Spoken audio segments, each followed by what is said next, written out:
예, 대공령 롯데캐슬 분양 받는데 최소 자금, 분양 대금 20%로 다 해결된다. 대공령 롯데캐슬 A클래스 분양 대금 준비하는 플랜입니다.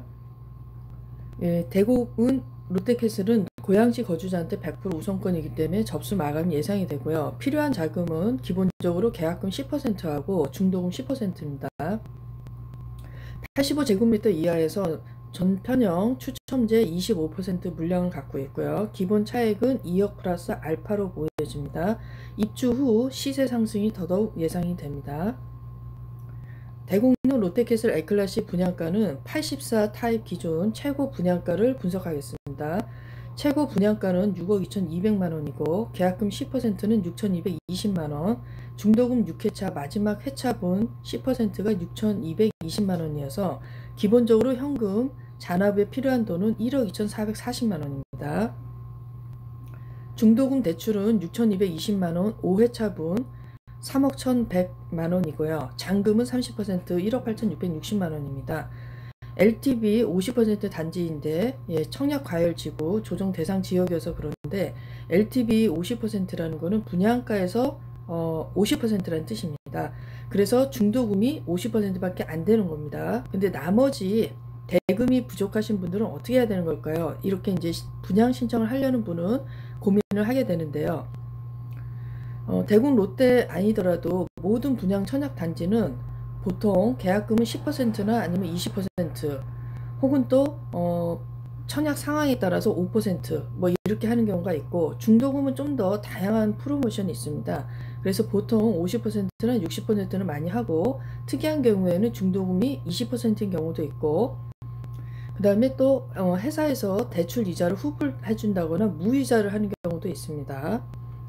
그리고 회사에서 또 중도금을 잔압하는 경우도 있는데, 이거는 그냥 뭐 일관적인 분양 단지에 대한 얘기고요. 대공 롯데는 지금 중도금 6회차 60% 분양 대금의 60%를 지금 중도금으로 하고 있습니다. 근데 LTV 50% 단지여서 중도금 대출은 분양가 대비 50%만 가능한 겁니다. 근데 나머지 1회차는 현금 납부로 잔압을 하시거나 연체하시면 됩니다. 돈이 없으신 분들이죠. 계약금 외에. 그 다음에 분양가 시점에서는 이 LTV 산정 기준이 달라집니다. 그래서 분양을 받고 계약을 할 때는 분양가 기준으로 당연히 LTV 50%를 하기 때문에 중도금이 50%인 겁니다. 그런데 잔금 시점에서는 이게 LTV 기준이 달라집니다. 시세표가 달라진다는 얘긴데요. 시세를 많이 반영을 해줍니다. 은행에서. 그래서 이거 잔금 대출인데 여기서 시세를 예를 들어서 9억으로 평가를 해준다거나 이렇게 될 때는 LTV 50%를 계산하면 4억 5천만 원입니다. 그래서 대출이 4억 5천만 원이 가능하기 때문에 중도금 대출을 상환하고 잔금 납부에 보태시면 됩니다. 중도금 대출은 잔금 대출을 받으면서 전환이 되는 겁니다. 대환입니다. 물론 이 4억 5천이라는 돈은 개인 신용도와 DTI, DSR에 따라서 달라질 수 있습니다. 지금 이제 하나 예시를 지금 했는데요. 84 지금 고층 기준으로 입주 때 가서 시세 평가를 9억을 한다면은 어떻게 되는지에 대한 시뮬레이션입니다. 그래서 LTV가 50%이면 4억 5천이고요. 중도금하고 잔금을 합산하면 4억 9,760만 원인데 아까 계약금 6,220만 원하고 모자란 돈이 4,760만 원입니다. 그래서 요 정도 돈을 준비하시면 된다는 뜻입니다. 대략 한 1억 1천 정도 되는 것 같습니다. 여기서 확정비하고 옵션비는 제외했습니다. 최고 분양가 기준입니다. 그리고 중도금 대출을 신청하지 않는 분이 계시는데요. 이런 분들은 잔금 시점에 입주 서약서를 지금 중도금 대출을 하면서 쓰지를 않았거든요. 그렇기 때문에 입주 시점에 입주를 안 하고 전세를 주는 것도 자유롭고 비워두시는 것도 자유롭습니다. 물론 잔금 납부를 해야겠죠. 중도금 대출을 신청하는 경우에는 그때 신청할 때 이미 이제 입주 가능일로부터 6개월 내에 입주한다는 서약서를 쓰게 됩니다. 근데 여기서 이제 중도금 대출은 받았는데 6개월 내에 입주를 안 하는 경우가 발생이 될 수가 있습니다.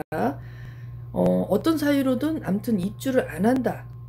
그리고 입주를 본인이 안 할 뿐더러 전세를 놓게 된다. 뭐 이런 경우의 수에 대한 이제 의문이 좀 생길 수가 있는데요. 이 현재까지는 지금 이런 경우에 중도금 대출을 받았고 입주한다는 서약서를 썼는데 전세를 놓는 경우죠. 이런 경우에 전세금으로 지금 현재 6억을 예상할 때는 이걸로 중도금하고 잔금이 다 처리가 될 걸로 예상이 됩니다. 그러면 그런 경우에는 어떻게 되는 거냐? 이거에 대해서 굉장히 논란이 지금 많이 있습니다, 사실. 그래서 현재까지 알려진 거로는 바로는 분양계약이 취소되는 건 아니고 3년 동안 은행 대출 관련한 페널티가 있다. 왜냐면 중도금 대출할 때 나는 무엇을 한다라고 서약했는데 그걸 어겼다는 뜻이죠. 그래서 지금 뭐 모든 신용대출, 주담대, 뭐 여러 가지 그 대출에 관련한 어떤 페널티가 있다 이렇게 알려져 있는데 지금 여기 대구 롯데뿐만 아니라 지금 1, 2년 사이에 지금 분양하는 많은 단지들이 다 이 규정에 있습니다. 그런데 입주 시점에 가서 새로운 규제가 나올 수도 있습니다. 그래서 지금 현재까지 이렇게 알려져 있는 이런 제한이 또 입주 시점에 가서 그냥 요 정도 규제로 지나갈 수도 있고요. 또 걱정이 되는 거는 입주 시점에 가서 새로운 규제가 나오면 어떻게 되느냐, 이제 이런 또 경우의 수가 생길 수 있다는 거, 예, 이런 것도 좀 참고하시고요. 이 대곡역 롯데 캐슬 엘클라시는 입주 시점에 입주 의무 기간이 있는 단지가 아닙니다. 여기서 조금 헷갈리는 부분이 있는데 입주를 자꾸 하라고 하니까 이걸 자꾸 헷갈려 하시면서 자꾸 물어보십니다. 중도금 대출 할 때 하는 사람이 있고 안 하는 사람이 있습니다. 중도금 대출을. 근데 안 하는 사람도 입주를 해야 되냐? 그게 없다는 거죠. 예. 그래서 중도금 대출을 일으키시는 분은 입주를 하라고 서약서를 썼으니까 그 대출 관련한 서약서 때문에 입주를 한다는 거고, 중도금 대출을 안 일으키신 분은 서약서를 쓴 게 없으니까 입주를 안 해도 되는 겁니다. 그런데 지금 전세를 주신 분들은 언젠가 양도를 할 때 비과세를 위해서는 2년 거주가 필요하다는 거고요.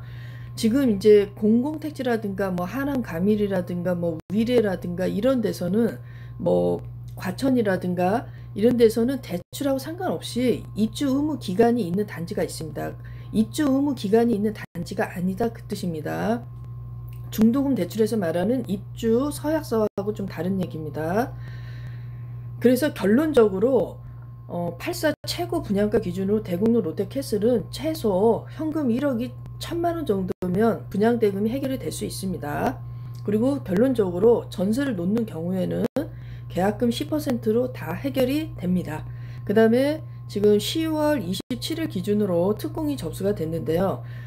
특공 그 중에서 신혼부부 특공하고 생애 최초 특공이 경쟁률이 높았고 그 중에서 생애 최초 특공이 더 높았습니다. 그리고 지금 현재로서는 지금 한 자리 두 자릿수 경쟁률로 특공이 마감되었습니다. 그리고 내일은 10월 28일 일반 공급 1순위 접수입니다. 그래서 고양시 거주자 분들 중에 가점이 좀 낮으시거나 1주택자이신 분들은 한번 큰 부담 없는 자금이 많이 부담되지 않는 그런 분들이라면 롯데캐슬 엘클라시 청약을 준비하시면 될 것 같습니다. 감사합니다.